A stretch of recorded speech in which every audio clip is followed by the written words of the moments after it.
내 떡을 물 위에 던져라. 여러 날 후에 도로 찾으리라. 7에게나 8에게 나눠줄지어다. 무슨 재앙이 땅에 임하는지 내가 알지 못함이니라. 구름에 비가 가득하면 땅에 쏟아지며 나무가 나무로나 북으로나 쓰러지면 그 쓰러진 곳에 그냥 있으리라. 풍세를 살펴보는 자는 파종하지 못할 것이요 구름만 바라보는 자는 거두지 못하리라. 바람의 길이 어떠함과 아이벤 자의 태에서 뼈가 어떻게 자라는지를 내가 알지 못함같이 만사를 성취하시는 하나님의 일을 내가 알지 못하느니라. 너는 아침에 씨를 뿌리고 저녁에도 손을 놓지 말라. 이것이 잘 될는지 저것이 잘 될는지 혹 둘이 잘 될는지 알지 못함이니라. 어떤 분이 이런 말을 했습니다. 정말 무서운 것은 세상이 아니라 세상을 따라가는 우리들이다. 이런 말을 했어요. 그렇습니다. 정말 무서운 것, 우리가 두려워해야 될 것은 세상이 아니라 세상을 그저 따라가는 우리들이 진짜 무서운 거라는 거예요. 언제부턴가 우리도 세상의 생각으로 하며 살아갑니다. 세상의 것을 자연스럽게 느끼고 오히려 신앙생활에 대해서 어색하게 느끼고 있는 우리들을 발견하게 됩니다. 성도들이 신앙생활을 어색해한다? 이것은 정말 무서운 말이죠. 여러분은 성탄절을 어떻게 생각하고 계십니까? 존 데이비드 목사님은 12월에는 크리스마스가 2가지가 있다고 말을 합니다. 하나는 예수님의 오심을 기념하는, 그리고 그것을 예배하는 크리스마스. 두 번째는 뭐냐면 엑스마스입니다. 자, 여기서 말하는 이 X는 어떤 것을 뜻할까요? 어떤 분들은 이 X라는 것은 헬라어로 크리스토스, 그리스도의 약자다, 이렇게 말을 합니다. 맞을까요? 일반 사람들이 헬라어를 모르잖아요. 그러니 어떻게 엑스마스를 크리스토스의 마스라고 할 수 있겠습니까? 이 X라는 것은 수학 기호에서 미지의 수라고 말합니다. 모호한 수죠. 무슨 날인지 알 수가 없다는 것이죠. 여러분, 현대인들은 엑스마스를 지킵니다. 도대체 무슨 날인지는 모르지만 그래도 쉬는 날이니까 우리가 즐기자라는 날이에요. 그래서 어느 순간 성탄절의 주인공이 산타 할아버지가 됐어요. 그리고 연인들끼리 선물을 주고받는 날이 되었습니다. 친구들을 만나서 술을 마시는 날이 되어버리고 말았습니다. 그것이 바로 엑스마스죠. 세상 사람들은 노는 날로 생각하는 것이죠.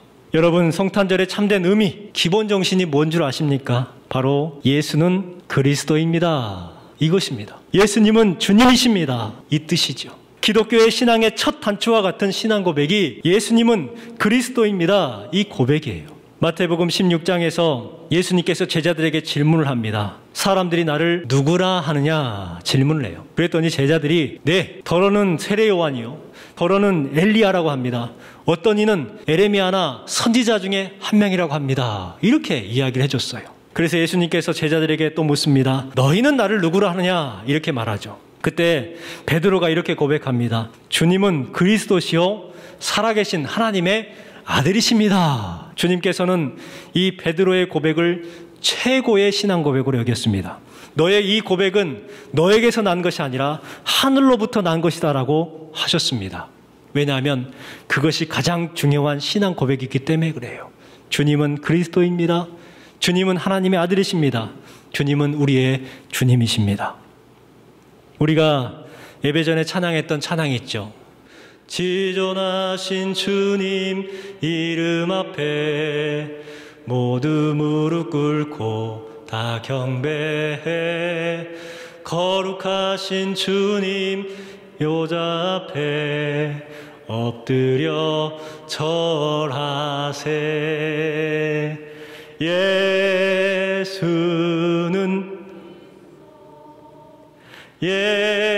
예수는 하나님의 영으로 경배 드리리. 여러분, 신앙 고백이 느껴지십니까? 예수님은 그리스도입니다. 예수님 우리의 주님이십니다. 이 고백이 저와 여러분의 고백이 되시기를 주님의 이름으로 축복합니다. 우리에게 성탄절은 그리스도께서 이 땅에 오신, 예수님이 이 땅에 오신 날을 기념하는 날입니다. 뿐만 아니라 다시 오실 예수 그리스도를 기다리는 마라나타 신앙을 회복하는 시간들이 바로 성탄절입니다. 여러분, 마라나타의 뜻이 뭡니까? 아멘, 주 예수여 오시옵소서. 이 신앙 고백을 회복하는 기간이 대림절 기간이라니까요. 이런 때에 우리는 하나님의 영광을 위해서 무엇을 할 수 있을까 고민하는 시간들이 되어야 합니다. 그저 그냥 무성한 말장난 하지 마시고, 요즘에는 너무 말장난이 심해요. 진심인지 장난인지 모를 정도로 대화 가운데에 우스갯소리, 말장난이 무성하단 말이에요. 우리 크리스찬들은 이러한 말장난을 좀 버리고 진지함을 소유해야 합니다. 주님의 영광을 위해서 무엇을 할 수 있을지 생각해야 할 때가 바로 대림절 기간이라는 것입니다. 그래야 성탄절을 헛되게 보내지 않을 수가 있어요. 오늘 말씀이 바로 그 실천을 나타내는 말씀입니다. 이 시간 말씀을 통해서 대림절 기간을 어떻게 보내야 될까 한번 생각해 보는 시간이 되었으면 좋겠습니다. 솔로몬은 평생 3권의 성경책을 썼습니다. 첫 번째는 아가서이죠. 이 아가서는 젊은 시절 썼던 책으로서 신부된 성도들 그리고 신랑된 예수 그리스도의 사랑을 노래했던 책이 바로 아가서입니다. 그리고 잠언은 중년 시절 왕 때에 썼던 책입니다. 잠언의 내용을 보면은 궁궐에서 그리고 어느 정도 사회적 지위가 있는 사람들의 삶에 대해서 이야기를 하는 거예요. 지혜를 주는 것이 바로 잠언이죠. 그리고 전도서는 솔로몬이 이제 죽음이 임박했을 때에 마지막 때에 썼던 책이 바로 전도서입니다. 이 전도서에 보면은 참 우리에게 진솔하게 인생을 어떻게 살아야 될지 이야기해 주는 말씀이 기록이 되어 있죠. 우리가 잘 알고 있는 말씀 잠언 1장 2절 말씀에 이렇게 기록합니다. 전도자가 이르되 헛되고 헛되며 헛되고 헛되니 모든 것이 헛되도다. 솔로몬이 허무주의를 노래하는 것처럼 보입니다. 솔로몬이 진짜 허무주의를 노래하고 있는 것일까요? 인생이 허무하다고 이야기하는 것일까요? 아니에요. 솔로몬이 허무주의를 노래하고 있는 것이 아니라 허무주의를 극복하기 위해서 어떻게 살아가야 되는지에 대해서 지혜를 허락해주고 있는 말씀이 바로 전도서의 말씀입니다. 허무주의를 극복하는 삶, 방법, 이것을 이야기하는 것이죠. 우리 전도서의 메시지를 보면 3가지로 구분할 수 있어요. 먼저는 드리는 삶, 그리고 나누는 삶, 베푸는 삶. 이 3가지가 전도서의 핵심적인 3가지 가치. 드리고 나누고 베푸는 삶. 이것을 앞에 있는 글자만 합해서 하면 어떤 삶이 돼요? 드나베의 삶이 되는 거예요. 드나베. 오늘 말씀은 나누고의 말씀입니다. 너는 내 떡을 물 위에 던져라. 여러 날 후에 도로 찾으리라. 아멘. 떡을 물에 던지라는 거예요. 왜 물에 던져야 될까요? 여러분, 물은 계속해서 흘러갑니다. 그렇기 때문에 흐르는 물에 던지면 말이 없어요. 그리고 흐르는 물에 던지면 표시도 없습니다. 우리가 나눌 때에 바로 이와 같이 나누라는 거예요. 은밀하게, 말 없이, 조용하게, 흔적 없이 나누라는 것을 이야기해주고 있는 것입니다. 가끔 서리 없이 이름을 밝히지 아니하고 큰 금액을 헌금하시는 분들이 계셔요. 누가 했는지 몰라요. 왜 했는지도 몰라요. 그랬을 때에 저는 그 명단을 보고 나서 하나님 앞에 감사합니다. 하나님, 누가 했는지는 모르지만 그 마음을 주셔서 감사를 드립니다. 하나님 앞에 영광을 돌리죠. 누가 했는지 이름이 난다면 그분에 대한 감사를 갖겠죠. 그분의 이름이 없기에 하나님 앞에 감사를 돌리는 것입니다. 어떤 선교사님이 그런 이야기를 하더라고요. 선교 후원을 해주시는 분들 가운데에 무명으로 하시는 분들이 있다는 거예요. 은행에 가서 통장을 찍어보면 이름이 없다는 거예요. 이 선교사님이 그런답니다. 그 누군가를 통해서 하나님께서 나에게 은혜를 주시는구나. 이래서 하나님을 찬양하게 된다고 합니다. 여러분, 내 이름이 안 나면은요, 하나님께 그 영광이 돌아가는 거예요. 그렇기 때문에 이름이 나면 감사하되 이름이 안 나가도 감사하시기 바랍니다. 왜 내 이름이 빠졌냐고 속상해하지 마세요. 던지는 것이죠. 떡을 물에 던져라 하는 말은 이렇게 해석할 수가 있습니다. 나빠도 던져라. 희생이 돼도 던져라. 싫어도 던져라. 오래 걸려도 던져라. 비웃어도 가능성이 없어도 실패해도 던져라는 것입니다. 세상의 원리는 던지면 끝나는 것이고 낭비하는 것으로 여깁니다. 세상의 원리죠. 그러나 말씀을 믿고 순종하여 던지면 반드시 도로 찾게 되는 것, 이것이 바로 신앙의 원리요 믿음의 원리인 줄 믿습니다. 낭비가 아니라는 거예요. 그래서 주신 말씀에 너는 내 떡을 물 위에 던져라. 여러 날 후에 도로 찾으리라. 이것이 바로 신앙의 원리요 믿음의 원리라는 거예요. 여러분, 우리는 무엇을 던져야 할까요? 먼저는 우리가 던져야 될 것 첫 번째가 바로 기도입니다. 모세는 이스라엘 백성들이 애굽에서 400년간 종살이를 할 때 태어났습니다. 바로의 공주의 아들로서 40년을 보내게 되죠. 그리고 40살이 되었을 때에 비로소 자신의 민족을 생각합니다. 사도행전 7장 23절 말씀에 보면 이렇게 기록합니다. 나이 40이 되매 그 형제 이스라엘 자손을 돌아볼 생각이 나더니, 이렇게 기록하고 있어요. 40이 되었을 때 비로소 이스라엘 자손들을 생각한 거죠. 이 돌보다라는 생각은 어떤 생각이냐면 하나님 앞에 기도한 거예요. 하나님, 제가 우리 민족을 해방시킬 수 있는 인물이 되겠습니다. 이와 같이 소망하면서 하나님 앞에 기도한 거예요. 그런데 그 기도와는 다르게 이 모세는 이스라엘 사람을 괴롭히고 학대하는 애굽 사람을 죽이게 됩니다. 살인자가 된 거예요. 결국 광야로 도망갔습니다. 미디안 광야에서 40년 동안 그렇게 지내요. 모세의 40살에 했던 그 기도는 사라져버린 것 같았어요. 끝난 것처럼 보였어요. 그러나 모세가 80세가 되었을 때에 하나님께서 호레스한 딸기나무를 통해서 부르십니다. 모세야, 모세야. 여러분, 80세 때 모세를 부르신 것이 그냥 하나님께서 우연하게 부르셨을까요? 아니! 모세가 40대에 기도했던 그 기도가 있었기 때문에 하나님께서는 그 기도를 응답하시는 거예요. 몇 년 후에? 40년 후에. 사라져버릴 것 같았던 그 기도, 없어져 버릴 것 같은 그 기도가 없어진 것이 아니라 40년 만에 응답이 된 거예요. 여러분, 기도는 물에 던지는 것처럼 쓸데없는 짓 같고 필요 없는 짓 같이 보이지만 결코 그렇지 않다는 것입니다. 반드시 응답을 해주시는 거예요. 반드시 도로 찾으리라는 말씀을 여러분 기억하시기 바랍니다. 한나는요, 아이를 낳지 못했어요. 그래서 하나님 앞에 기도합니다. 술 취한 듯 기도했습니다. 그리고 17년이 지났어요. 그래도 태가 열리지 않았습니다. 이 정도 되면은 포기할 만한데 한나는 포기하지 않았어요. 끝까지 붙들었습니다. 그 결과 최고의 선지자, 강직한 선지자 사무엘을 낳았습니다. 여러분, 기도는 땅에 떨어지지 않습니다. 기도는 물에 떠내려가지 않습니다. 그렇기 때문에 기도를 던지시기 바랍니다. 여러분, 여기에 참여하신 여러분들에게 이와 같은 은혜가 임하시기 바랍니다. 여러분이 기도하고 가정을 위해서, 자녀를 위해서 기도하고 교회와 나라를 위해서 기도하십시오. 그 기도를 던지십시오. 그러면 반드시 기도 응답받게 될 줄 믿습니다. 두 번째, 우리가 던져야 될 것은 선행입니다. 2절 말씀을 같이 한번 읽겠습니다.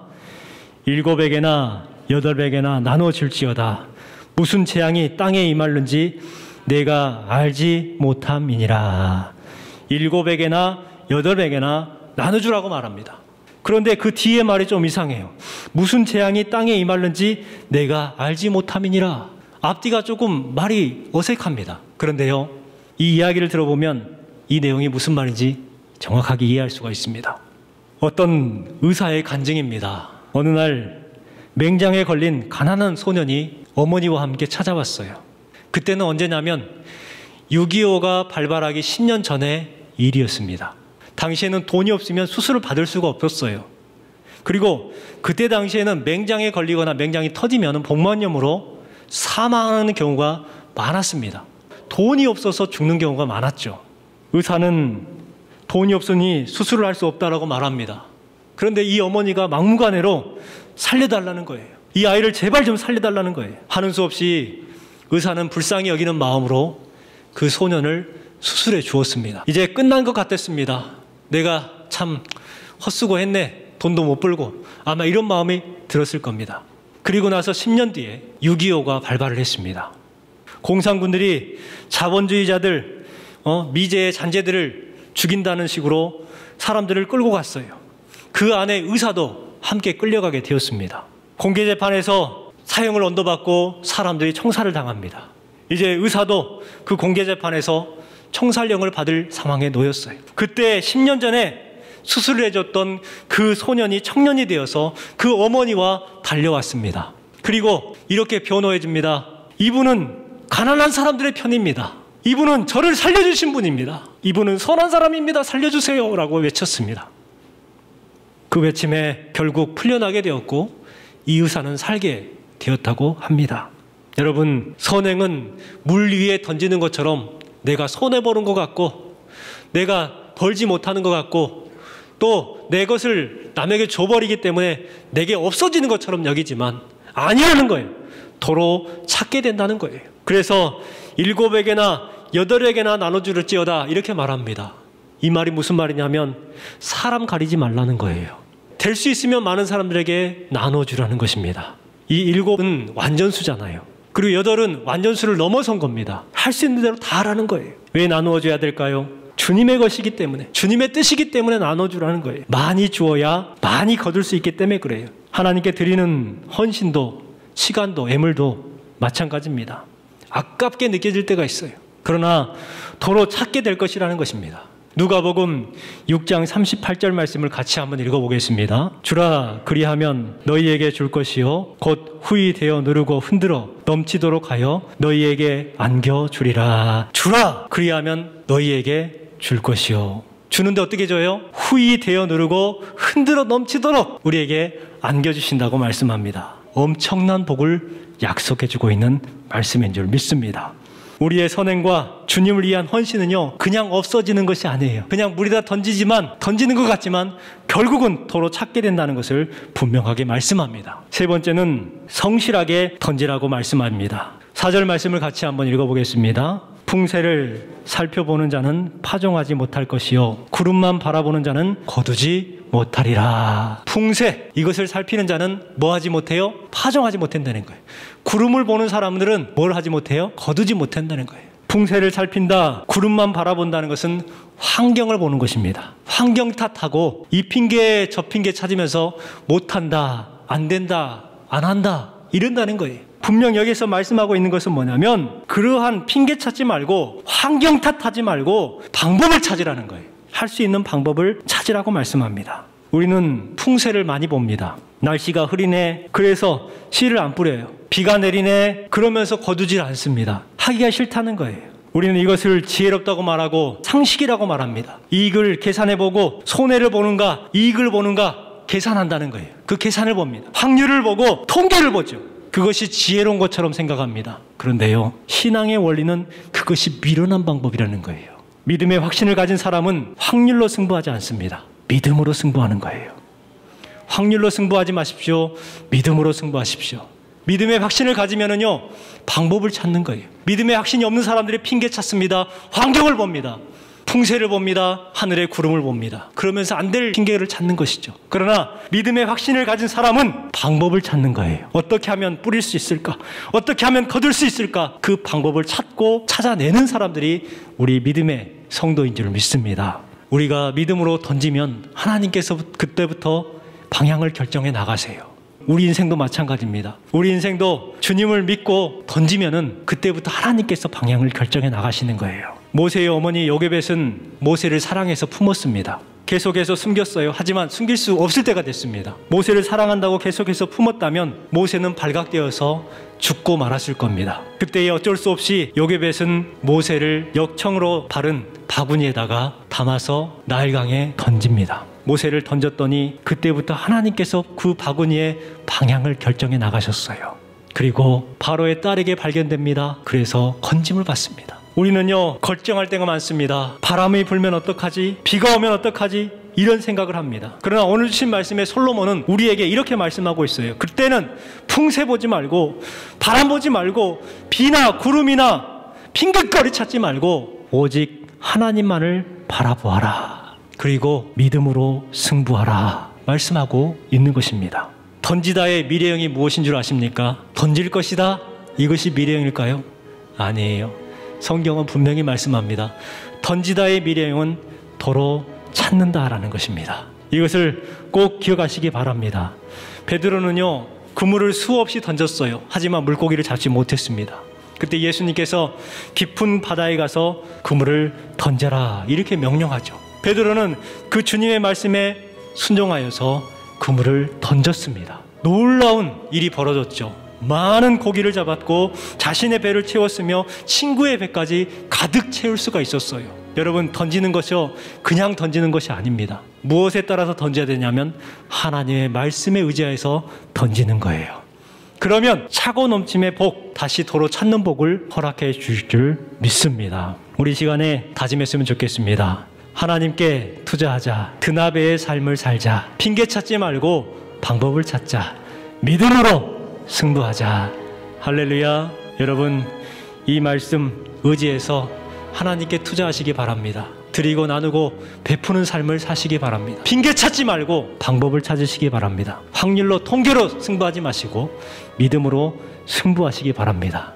그리함을 통해서 이 대린절 기간에 여러분의 영혼이 촉촉해질 수 있는 시간이 되시기를 주님의 이름으로 축원합니다.